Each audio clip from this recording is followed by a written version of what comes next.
আমি তনুশ্রী চলে এসেছি একটা ব্লগ নিয়ে। আজকে অনেকগুলো আলু কেটে নিয়েছি। এগুলো চন্দ্রমুখী আলু, এখানেও কেটেছি। এগুলো যাবে মাংসের মধ্যে, আর এগুলো করব আমি ভাজা। আর এই চোকলাগুলো আমার যাবে টবের মধ্যে জৈবিক সার হওয়ার জন্য। আর আদা রসুন আমি ছাড়িয়ে নিয়েছি বাটার অপেক্ষা, আর সঙ্গে আছে অনেক কাঁচা লঙ্কা। তো চলুন রান্নাটা আমি শুরু করি। থাকুন আমার সাথে এইভাবেই আমার ভিডিওতে। আর এই আলুর চোখলাগুলো ফেলে আসি টবের মধ্যে।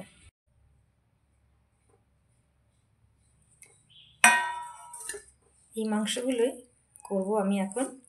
এখানে মোটামুটি 1 কিলো মাংস আছে, আর চর্বিগুলো আমি আলাদা করে নিয়েছি, কারণ চর্বিগুলো এই মাংসে দেব না। মাংসের মধ্যে এমনিতে অল্প অল্প চর্বি লেগে আছে, তাই চর্বিগুলো আলাদা করে নিয়েছি।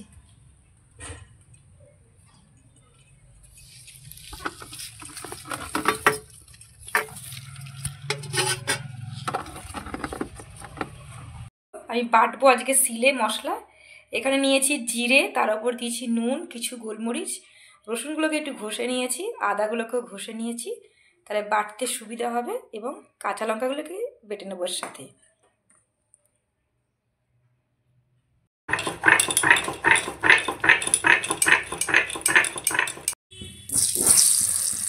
তেল গরম হয়ে গেলে একটু আলুগুলো হালকা করে ভেজে নেব।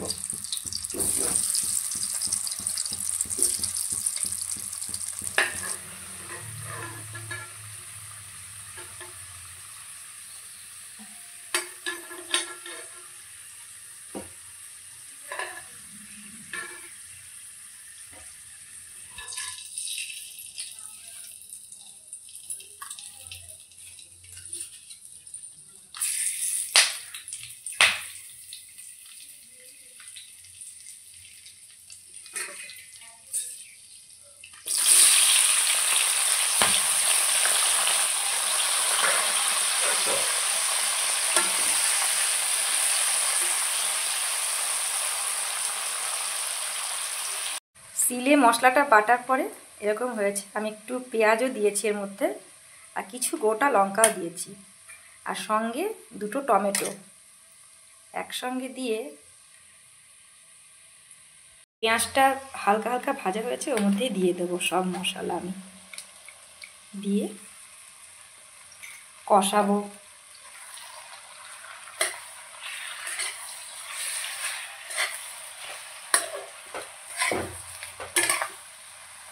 ততক্ষণ কষাবো যতক্ষণ না মশলা থেকে তেল বেরিয়ে আসছে।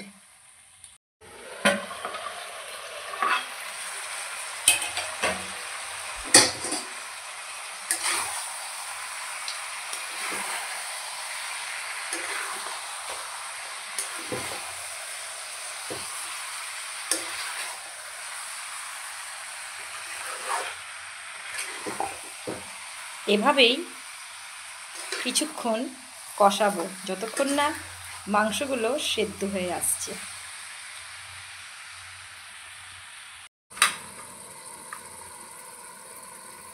ঘষে ঘষে এভাবে আলুগুলো নেব, তাহলে আলু ভাজাগুলো বেশি ক্রিস্পি হবে। আলুগুলোকে এইভাবে ভিজিয়ে রেখে দিতে হবে কিছুক্ষণ, তারপর এভাবে রসটাকে নিংড়ে নিংড়ে নিয়ে নিতে হবে। আর এই যে আলুর এই যে জলটা বেরোচ্ছে, এই যে স্টার্চটা রয়েছে, এইটা সবথেকে বেশি ফেসিয়ালে কাজ করে। যাদের মুখে খুব মেচেদা হয় বা রোদে পুড়ে যায়, ফেসটা কালো হয়ে যায়, তারা যদি রোজ ওয়াটারের জায়গায় রোজ এই আলুর স্টার্চটা লাগায়, তাদের মুখের মধ্যে সেই কালো ছোপটা উবে যাবে, হাওয়া হয়ে যাবে, বুঝতেই পারবে না যে মুখে কোনো দিন সেরকম কালো দাগ ছিল।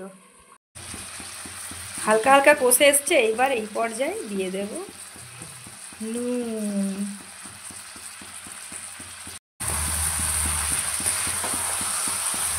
নুন দিয়েও এবার অনেকক্ষণ কষাবো। আমি এর মধ্যে কোনো রকমের কালার ইউজ করিনি, কাশ্মীরি লঙ্কা গুঁড়োও নয়, আমি সবুজ লঙ্কা, কাঁচা লঙ্কা ইউজ করেছি, আর গোলমরিচ ইউজ করেছি।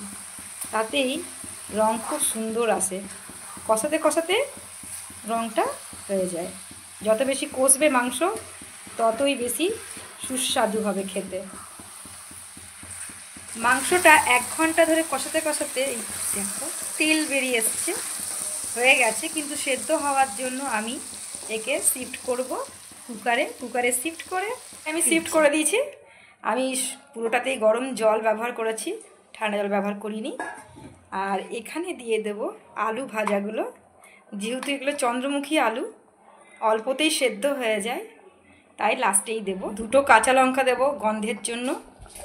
আর দিয়ে দেব শাহি গরম মশলা, শাহি ভাব আসার জন্য। আর এখানে কুকার বন্ধ করে দেব 2টো সিটি হওয়ার পরে ফিরছি।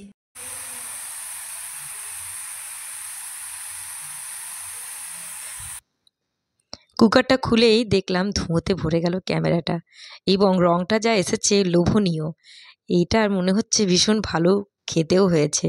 তো চলো খাওয়া যাক। দুপুরের খাবারটা আমি বেড়ে নিয়েছি, সঙ্গে আছে টমেটোর চাটনি, আলু ভাজা এবং পাঁপড় ভাজা। দেখা হবে নেক্সট ভিডিওতে। ততক্ষণের জন্য সকলকে টাটা, বাই বাই।